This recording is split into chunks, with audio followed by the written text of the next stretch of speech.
Salut à tous. Ça faisait longtemps que j'avais pas été aussi content de partager une vidéo avec vous, parce que avec tous les problèmes que j'avais eus, ça fait au moins 2 mois que je galère un petit peu. Et puis là, tout voyez, c'est à un moment donné, tout s'arrête. Et là, ça s'est arrêté quand même. Tout a repris le bon chemin. Tout est rentré dans l'ordre.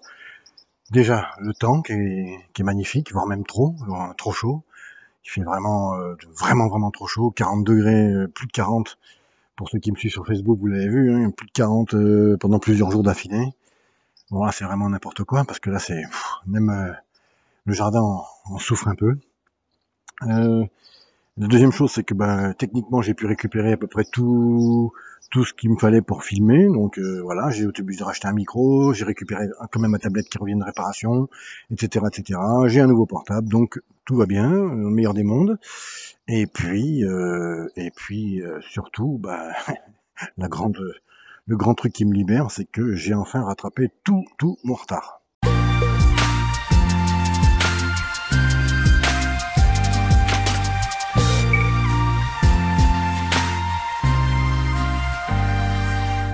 Souvenez-vous, ici, il y a quelques jours, il y avait encore mon ail que j'ai récolté puisqu'elle pourrissait un petit peu.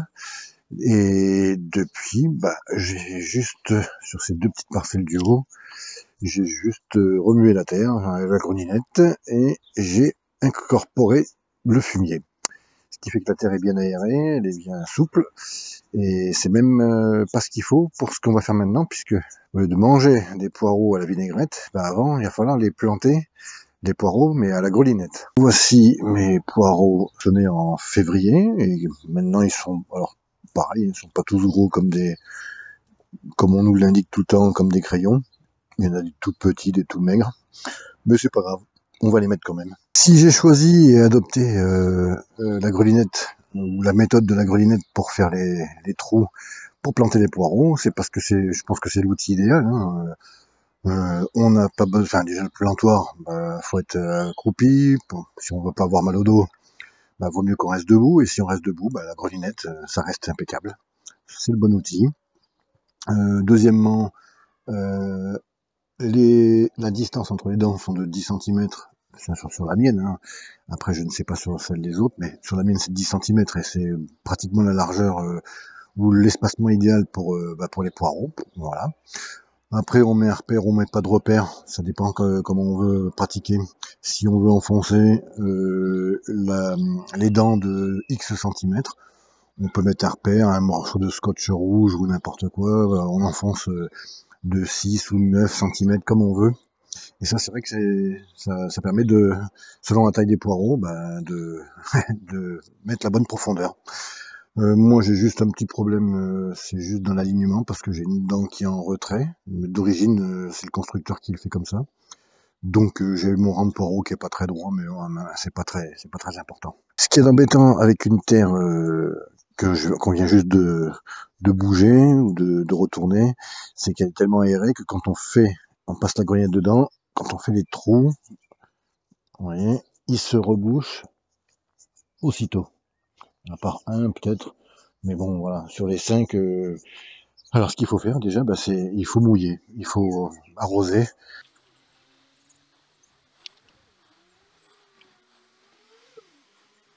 Quand la terre est bien humidifiée, bien humide, même bien mouillée, on peut prendre sa grelinette et faire des trous, 5 par 5 du coup, c'est bien plus facile.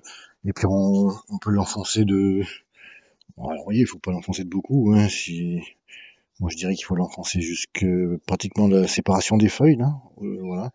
Donc allez, 6-7 cm, voilà, pas plus.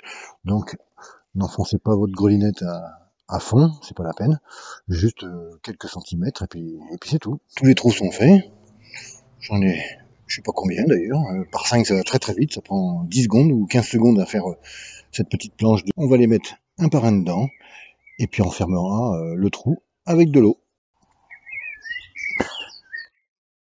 Voilà, top.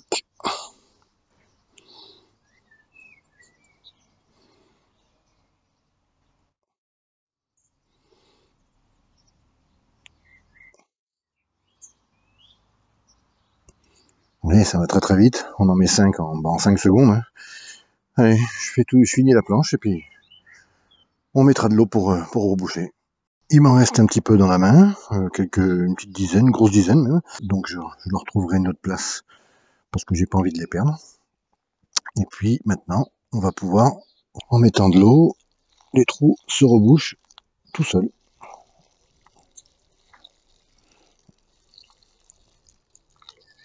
Ouais. Les trous n'existent plus. Ça y est, c'est fini. Alors voilà, ça n'a pas traîné. Hein. Ils ont été déterrés ce matin. Il était quoi, 10 heures du matin. Je les ai habillés, c'est-à-dire couper les racines et couper les feuilles. Voilà. Et il est 3 heures l'après-midi. Je les ai laissés un petit peu au soleil parce que j'étais en train de manger, etc. Le temps que je revienne.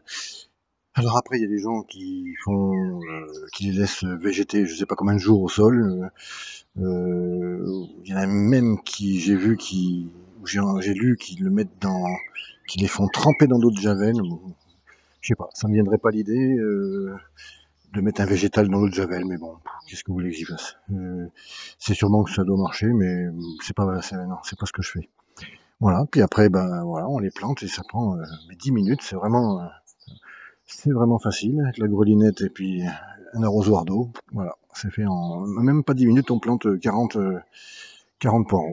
Aujourd'hui, comme tous les jours, bah, il fait très très chaud. On va pouvoir s'en apercevoir avec voilà. Il est assez tard pourtant et il fait encore 32. Voilà, il fait vraiment très chaud. Alors qu'est-ce que ça a eu comme conséquence la chaleur? Bah déjà 50 salades montées, plus de 50 même. Qu'est-ce que je raconte? Puisque là il y en a quelques-unes. Celles-là ne sont pas encore montées, quoique si ça y est, ça commence en plus. Voilà. On les voit, hein. Ça y est, ça commence à prendre de la hauteur. Il y en a encore qui sont peut-être encore mangeables, mais voilà, ça c'était une première conséquence.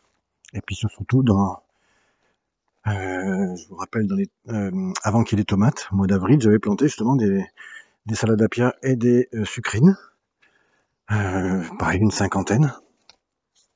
Et voilà ce qu'elles sont devenues en quelques jours. Voilà, ouais, elles font 60 cm de haut là. Alors je vais peut-être pas les garder parce que j'en ai déjà enlevé quelques-unes. Ici j'ai tout enlevé. Voilà, et celle-là, voilà, qui est aussi grande que les pieds de tomate pratiquement. Et puis les sucrines, bah là, elles ont monté d'un coup. Alors là, elles n'ont pas prévenu, elles. Elles étaient pas mal jusqu'à avant-hier. Là, ça y est. C'est mort. Ça, c'est le résultat du froid et du chaud derrière. Plusieurs jours de soleil d'affilée, très chaud, à plus de 40 degrés. Ça occasionne aussi c'est-à-dire une brûlure sur la tomate. C'est pas très méchant, mais bon, ça handicape la tomate pour le futur. Elle grossira peut-être moins et elle aura toujours cette blessure. Si on regarde bien un autre méfait du soleil trop important, trop fort, trop chaud, c'est les feuilles, par exemple les feuilles du tournesol, en bas qui jaunissent et en haut qui sont cramées. Voilà. Alors c'est souvent la nervure centrale ou juste à côté. Ça crame, je l'avais jamais remarqué les autres années. Et par contre, pour que ça le fasse sur la consoude, qui est quand même très rustique, très costaud, ça veut dire que ça chauffe. Vous voyez, il y en a partout, beaucoup de feuilles sont cramées. Alors souvent, ouais, aux alentours de la nervure centrale. Je ne sais pas pourquoi, mais en tout cas, voilà. Soit la consoude, soit la bourrache. Vous voyez, c'est vraiment cramé, quoi. Donc c'est vraiment impressionnant. Encore. Ah, la consoude. Ouais, ça prend la misère. Hein. Non, vraiment très chaud. Hein. Lui, il s'en sort pas mal. Puis jusqu'en haut, c'est plus à l'ombre avec le cèdre. C'est vraiment à l'ombre, donc ça en sorte mieux. Mais tout le bas, qui est au soleil, ça a chauffé là. Enfin voilà, encore du dégât fait par le Monsieur Soleil. Il fait très chaud. Porte ouverte. Il fait plus de 60. Alors cette année, j'ai pas mis de de thermomètre, mais j'ai un bon moyen de contrôler qu'il fait très très chaud. Par exemple, voilà, les mini-serres Asmi que j'ai acheté cet hiver, ben voilà, hein. J'ai eu le malheur de les laisser un petit peu, voilà, à la tête que ça, hein. C'est fondu, ça a bien chauffé. Il fait plus de 60 dans la serre. Même, je pense que j'ai jamais pu savoir exactement parce que tous les thermomètres ont pété. Et il y a un investissement pour lequel je suis assez content, c'est ce fameux filet anti-insectes que je voulais essayer. Donc j'étais sur un site où beaucoup de maraîchers professionnels vont pour acheter leur matériel et même en tant que particulier, on peut acheter. J'ai commandé plein de choses et dont ce filet anti-insectes parce que j'en avais marre de me faire bouffer les feuilles de radis et de navets et de choux. Ça parle de lui-même, c'est-à-dire que tous les petits trous qu'on voit sur les feuilles, ce sont des trous de limaces qui sont emprisonnés ou d'escargots qui sont emprisonnés dans la parcelle quand j'ai mis le filet, mais sinon, il n'y a aucun trou d'altise. Voilà, c'est surtout ça qu'on veut éviter, les altises, et puis sur les choux, la pyride, un papillon blanc là, qui pond, et qui fait des chenilles et qui mange les feuilles. Donc très bon investissement, je vous le recommande. Rappelez-vous, ces carottes, c'était celles qui étaient faites, qui étaient semées en gouttière et que j'avais déposées ici. Et donc, ça fait déjà 4 mois, donc normalement, on doit pouvoir les ramasser toutes. Et je vais essayer d'ailleurs de regarder ce qui se passe, plutôt en décollant un peu le paillage. Vous voyez, elles sont toutes comme ça, elles sont toutes biscornues. Ça, c'est la terre argileuse, plus la rencontre avec des cailloux. Et donc, ça tourne, ça se divise en deux.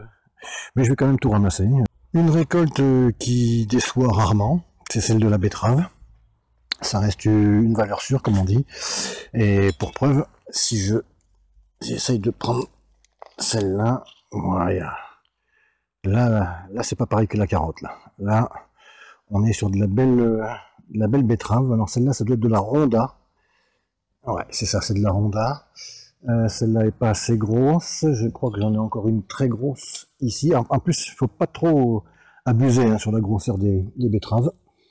Parce que, vous voyez, là au moins, on a 2 beaux engins. Voilà. Si je les mets dans l'autre sens, ça ira peut-être mieux. Comme tout ne peut pas être négatif, hein, sur 2 récoltes, il y en a au moins une qui fait plaisir. L'autre est moyenne. Bon, on récolte quand même, mais c'est quand même pas terrible. Et l'autre, les betteraves, ça, voilà, on est content. Donc voilà, sur ce, je vous dis, portez-vous bien, à bientôt, bye bye.